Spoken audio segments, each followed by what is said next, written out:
ये किसी PNDT act में सीएमओ साहब पर और डिप्टी सीएमओ पर आरोप है कि डिप्टी सीएमओ की पत्नी जो है अस्पताल चलाए वो नोडल है, तो कैसे उसका जो है वो निरीक्षण और उसका सब कर रहे हैं। नहीं, ये जो आप बात बता रहे हैं इसका हमें अभी जानकारी मिली है और इसकी हम लोग जांच करा रहे हैं और जांच करा के जो भी नियम अनुसार कार्रवाई हम लोग करेंगे। और उनके यहाँ जो है रामा हॉस्पिटल पर डॉक्टर के रिन्यूअल और उसके उसमें जो प्रेस नोट जारी किया है सीएमओ साहब ने, उसमें भ्रामक तथ्य हैं कि जैसे उन्होंने कहा कि 2 तारीख को जिलाधिकारी द्वारा दे दिया गया है अनुमति उनको, फिर 23 तारीख को उनका आवेदन आता है, 20 तारीख को निरीक्षण हो जाता है, कुछ इस तरीके की चीज़ें हैं उस पर क्या? नहीं, ये जो आप बात बता रहे हैं जैसे रामा हॉस्पिटल की आपने बात कही है, तो इसकी भी हम लोग जांच करा के और इस पे भी जो सही स्थिति है वो आप लोग को हम लोग अवगत कराएंगे। एक जांच भी चल रही है सर सीएमओ के खिलाफ जो है, उसमें सीएमओ ने कहा था कि हमारी जांच हो ही नहीं सकती, उस दिन पत्रकार कर रहे थे। एक जांच चल रही है, उसमें एडीएम एफआर और जॉइंट मजिस्ट्रेट और एसडीएम सदर को कमेटी में बनाया गया है और अभी आप जान ही रहे हैं कि एनटीपीसी में जो है भूमि अधिग्रहण वाला काम चल रहा है,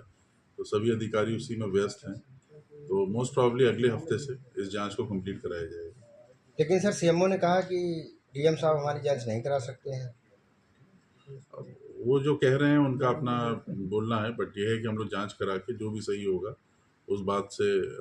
शासन को भी अवगत कराएंगे। इसमें एक सर एक रामा हॉस्पिटल से अल्ट्रासाउंड की एक रिपोर्ट हुई है, तो सीएम के प्रेस जो सीएमओ साहब ने प्रेस नोट जारी किया है उसमें दिखा है 23 तारीख को उन्होंने आवेदन किया डॉक्टर रोली द्विवेदी ने, और वो अल्ट्रासाउंड 21 तारीख का है और वो भी जेंट्स का है सर, जबकि जेंट्स का वो करने के लिए देखिए इसमें पीसीपीएनडीटी एक्ट में ये व्यवस्था है कि अगर मान लीजिए आपको रेडियोलॉजिस्ट रखने की व्यवस्था होती है पीसीपीएनडीटी एक्ट में, और अगर मान लीजिए आपको लगता है कि ये रेडियोलॉजिस्ट जो है आप चेंज करना चाहते हैं या कोई वहाँ पे काम नहीं करना चाहता है तो उसको बदला जा सकता है with prior information to CMO office. तो ये व्यवस्था पीसीपीएनडीटी एक्ट में है। दूसरा चीज़ ये भी व्यवस्था है कि मान लीजिए अगर कोई रेडियोलॉजिस्ट नहीं है तो कोई 6 महीने का जिसको एक्सपीरियंस है वो भी ये कार्य कर सकता है, बशर्ते वो ऐसी कॉलेज या यूनिवर्सिटी से हो जो स्टेट गवर्नमेंट ने या सेंट्रल गवर्नमेंट ने नोटिफाई की हुई है। तो इस तरह के बहुत सारे प्रावधान है उसमें, अगर इसका कोई भी उल्लंघन होगा तो हम लोग को साक्ष्य मिलेंगे, हम लोग तुरंत कार्रवाई करेंगे। सर वो डीएनबी कर रही है, यानी कि पीजी कर रही हैं डॉक्टर रोली द्विवेदी, और सीएमओ साहब ने जो प्रेस नोट जारी किया है उसमें लिखा भी कि 23 को उन्होंने आवेदन किया रामा हॉस्पिटल के लिए, और 21 का एक रिपोर्ट वायरल होती है जिसमें उनकी साइन है डॉक्टर रोली द्विवेदी की। फिर जब वो 23 को आवेदन करी फिर 21